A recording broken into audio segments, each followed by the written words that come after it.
Pelo sinal da Santa Cruz, livrai-nos Deus, nosso Senhor, de nossos inimigos. Em nome do Pai, do Filho e do Espírito Santo.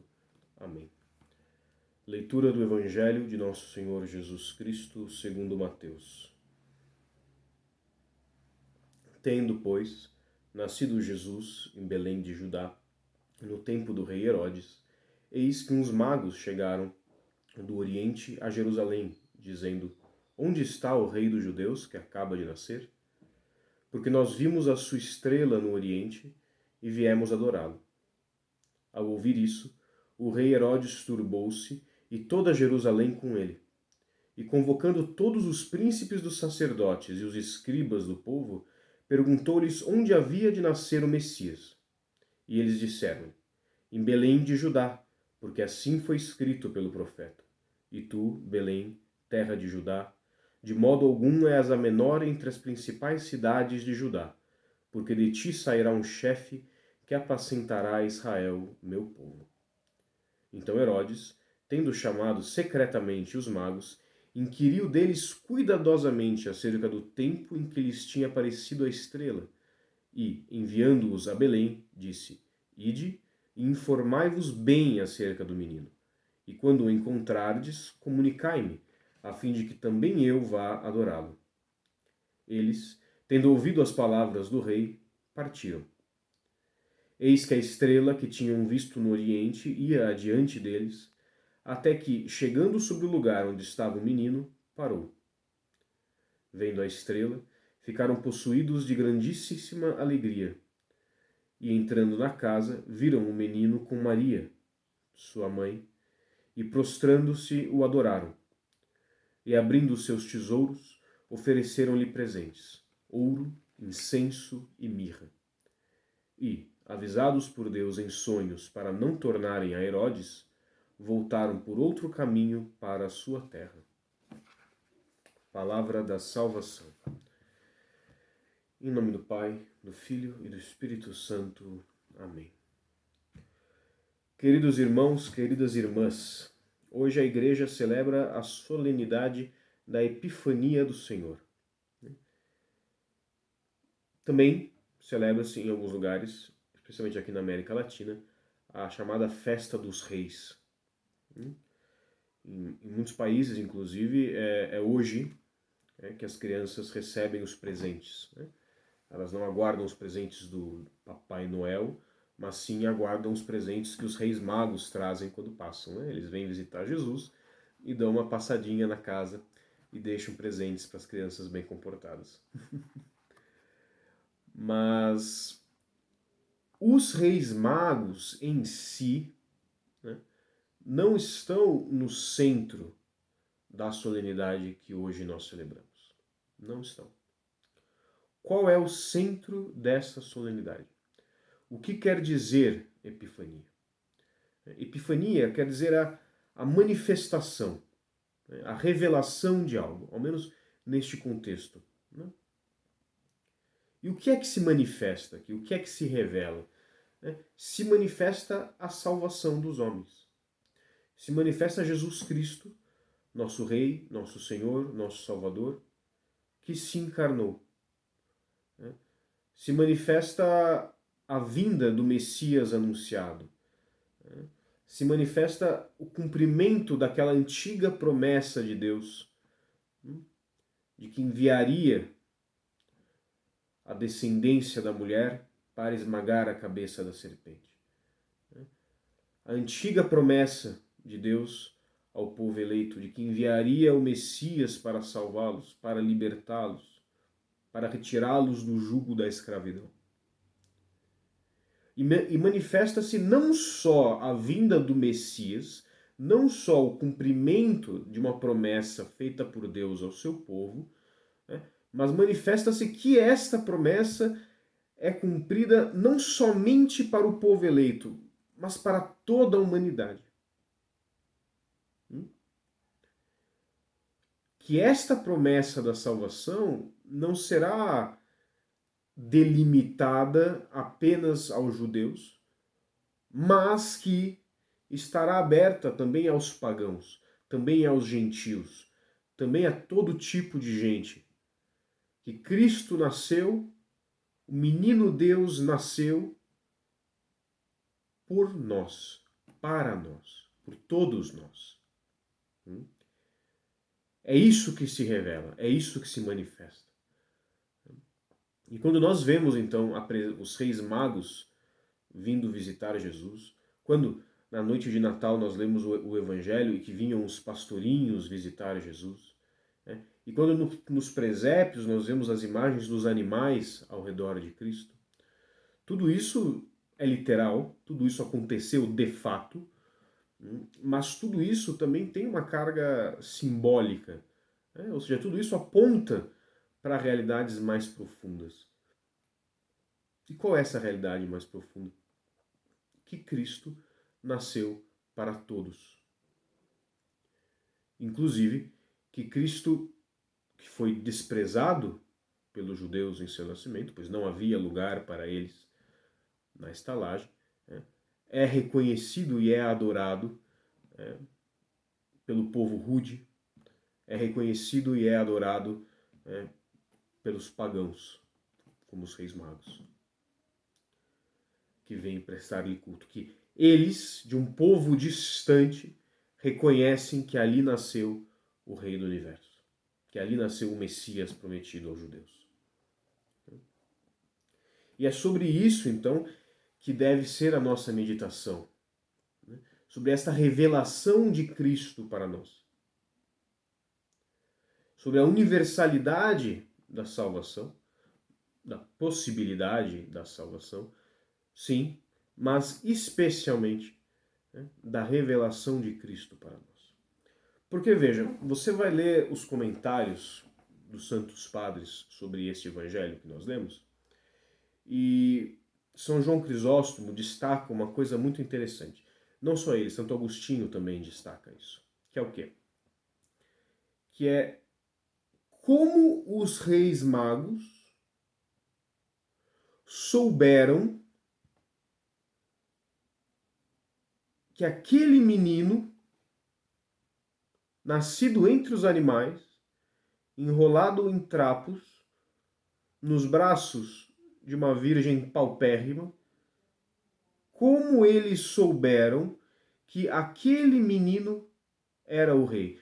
Porque veja, se nós, tudo bem, né? Herodes mandou eles para Belém e a estrela os guiou até ali, mas uma coisa não tem nada a ver com a outra. Tem um salto aí entre você saber que há um rei ali, né? E você ver um menino todo ferradinho, coitado, apesar de não tenho certeza, muito bonito, né? E você fazer o ato de fé de que ele é o rei nascido, de que ele é o Messias. Tem uma distância entre as duas coisas. E nós vemos aqui no Evangelho, de forma muito clara, que eles entraram na casa, versículo 11, entrando na casa, viram o menino com Maria, sua mãe, e prostrando-se o adoraram. Ou seja, é uma coisa imediata. A reação deles diante da presença do menino no colo da Virgem é prostrar-se e adorá-lo. Mas não há nada de divino nesse menino.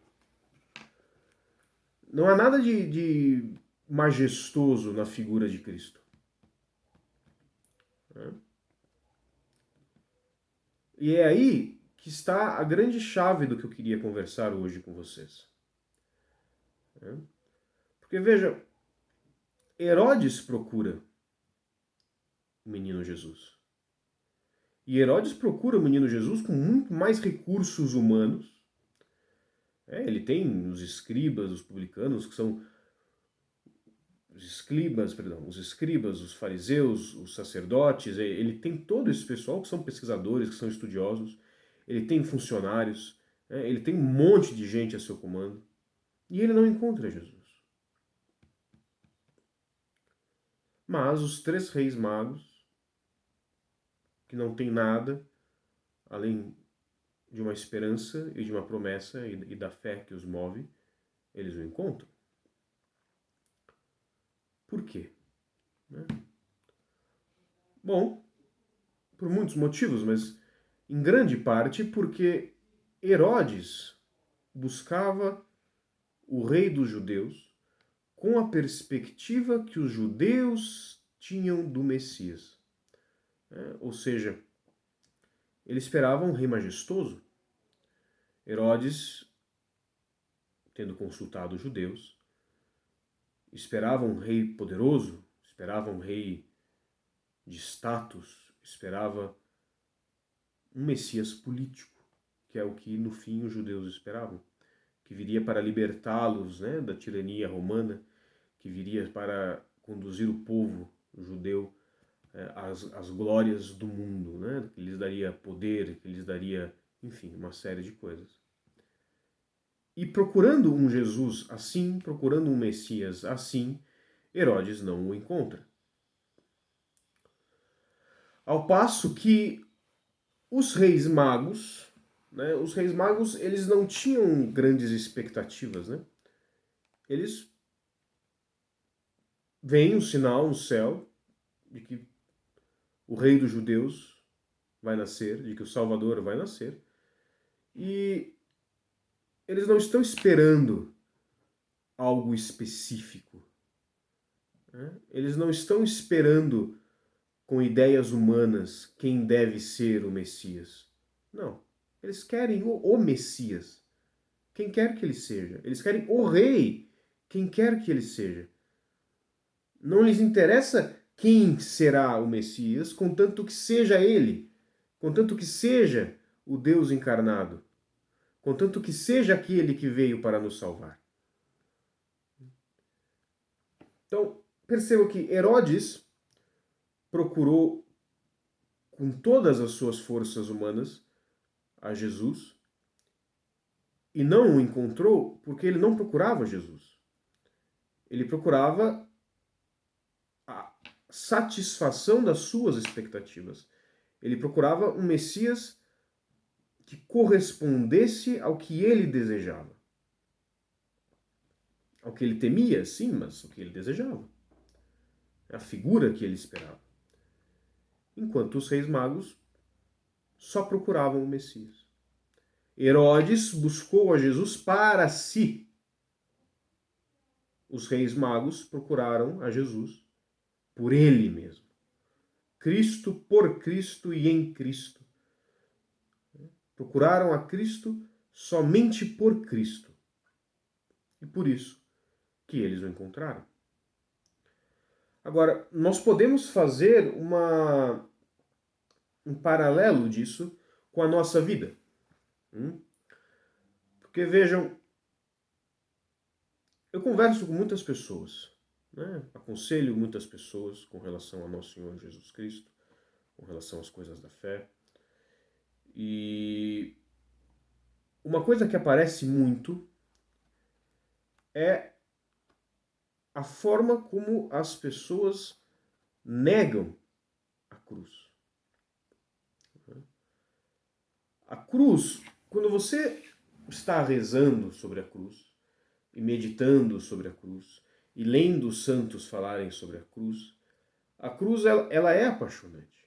Né? A cruz de Cristo ela é apaixonante, porque é uma coisa heróica, né? É uma coisa bonita, este sacrifício, né?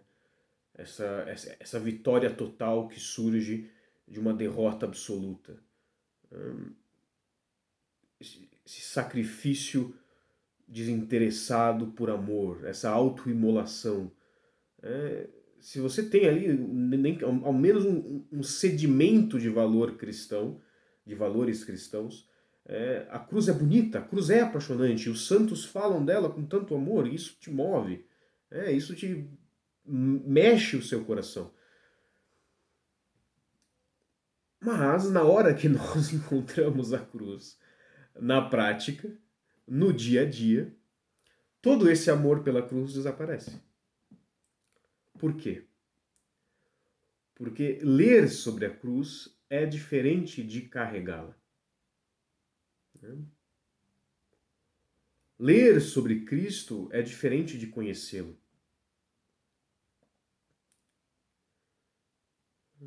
Esperar o Messias, esperar a salvação, é diferente de encontrá-lo. É diferente de conseguir a salvação.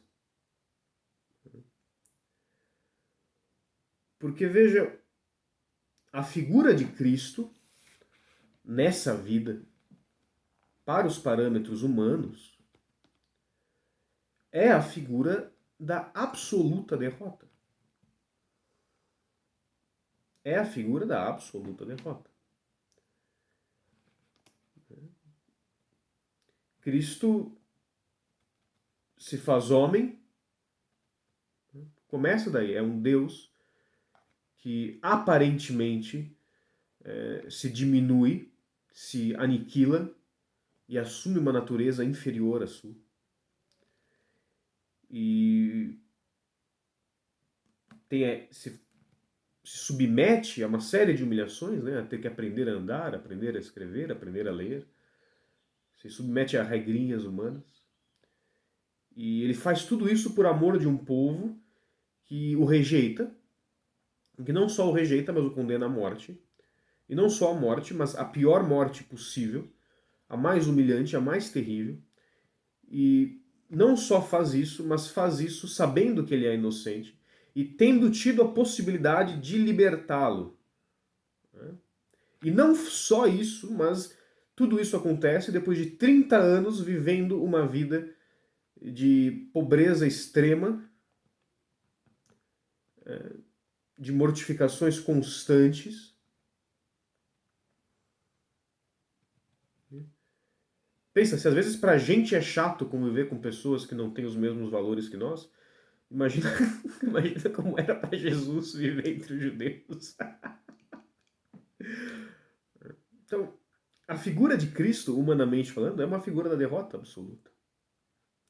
Assim como a figura dele ali, na grutinha em Belém, nos braços da Virgem, não é a figura de um rei, é a figura de um mendigo. É a figura de um Zé Ruela. É a figura de um ninguém.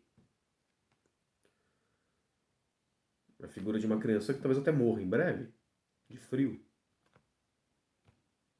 de fome.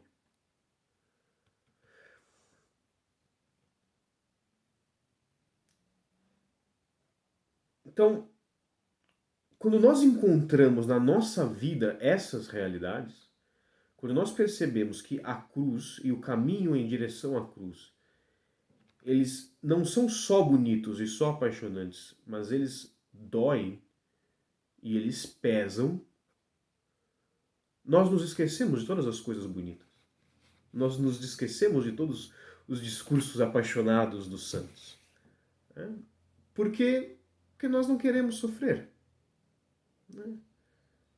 Porque nós não queremos ser injustiçados, porque nós não queremos ser humilhados, porque nós não queremos passar vontade, nós não queremos passar necessidade, nós não queremos perder nossa honra, nós não queremos perder nossos amigos, nós não queremos abrir a mão, abrir mão dos prazeres lícitos do mundo, nós não queremos abrir mão de todos os confortos que nós temos, de todas as necessidades inventadas que nos cercam. Nós não queremos a cruz. Não queremos. No fundo, nós somos como Herodes.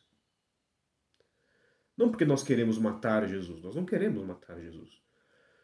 Mas nós buscamos um Jesus ao nosso gosto. Nós queremos um Deus à nossa imagem, um Deus à nossa semelhança. Nós queremos um Deus que vai salvar a minha alma e que não vai doer. Eu vou ter que fazer um esforcinho aqui, um esforcinho lá, mas eu não vou ter que trocar a felicidade neste mundo pela felicidade eterna. Eu posso ter as duas coisas. Eu posso ter uma vida de confortos, uma vida de tranquilidade, uma vida de paz e ser salvo. Eu posso ter uma vida cheia de lógicas e prazeres e piadas e divertimentos mundanos e ainda assim estar em comunhão com Deus. Eu posso negar a cruz a todo instante e viver uma vida pagã, uma vida de prazeres, mas ainda assim ser salvo pela cruz.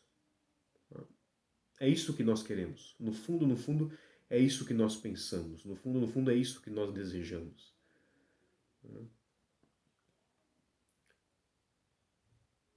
Então, quando vem o sofrimento, quando vem a dor, quando vem o desamparo, quando vem a traição, quando a realidade simplesmente não é aquilo que nós queremos ser, e quando nós sentimos que Jesus está longe, que fomos desamparados por Ele,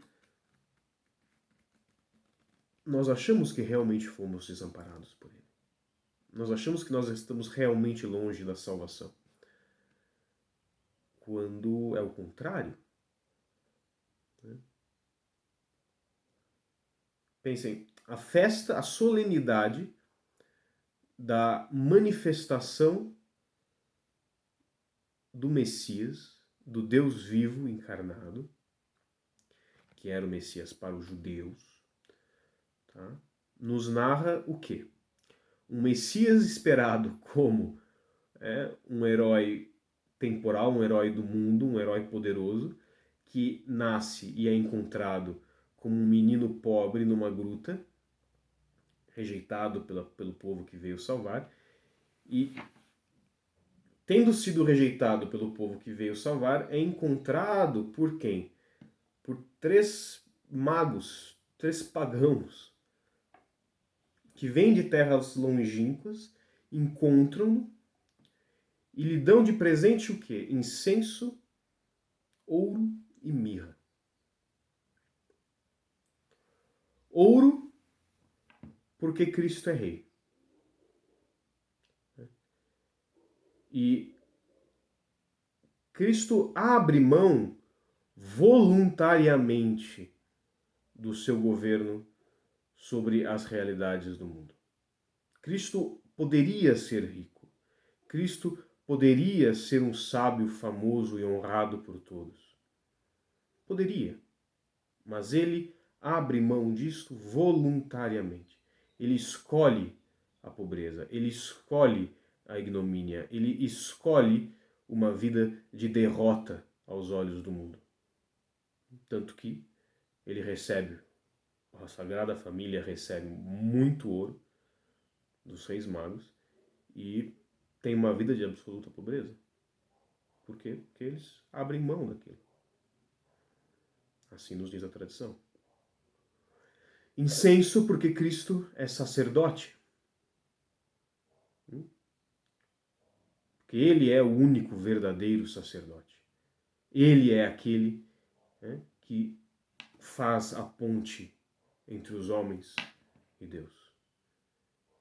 Ele é o verdadeiro homem do sacrifício. Ele é o verdadeiro ungido por Deus, o Messias. Então, incenso, porque ele é sacerdote. E mirra, por quê? Para a sua sepultura. A mirra é uma erva amarga que era usada em cerimônias funerárias e para preparar os corpos para o túmulo. Então vejam que tudo ali, tudo nessa manifestação de Cristo, nessa manifestação da encarnação, nos aponta para a mesma coisa. Para um Deus que subverte as nossas expectativas. Para um Deus que só se mostra àqueles que o procuram por Ele mesmo e não para satisfazer as suas vontades. Cristo não veio para nos agradar. Cristo não veio para nos dar vidas confortáveis. Cristo não veio para nos dar prazer. Cristo não veio para passar a mão na nossa cabeça. Cristo veio para salvar as nossas almas. Cristo veio para que nós possamos participar dele, nos unir à sua vida. E, tendo nos unido à sua vida, possamos alcançar a salvação de nossas almas e entrar no céu. Porque a única pessoa que entra no céu é Cristo. E nós só entramos no céu se estamos plenamente unidos a Cristo.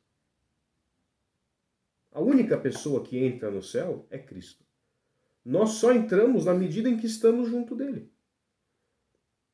Tá? Então, temos que nos unir a Cristo, temos que participar da vida de Cristo. E isto se dá como?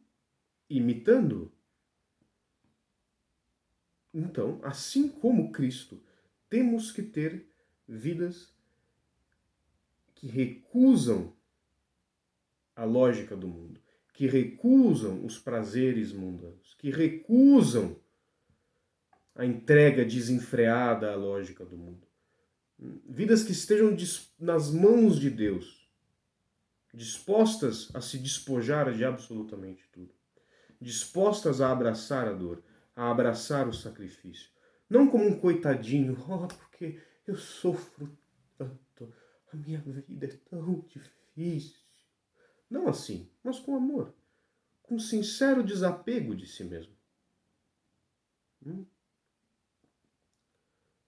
Não se esqueçam do que diz São Paulo. Né? Não há perdão dos pecados sem derramamento de sangue. Cristo derramou o dele por nós, é verdade. Mas se nós temos que tomar parte de seu sacrifício, se nós temos que tomar parte de sua vida, se nós temos que tomar parte de sua cruz, para que possamos tomar parte de sua glória no céu, né, temos também que derramar o nosso. Louvado seja nosso Senhor Jesus Cristo. Para sempre seja louvado.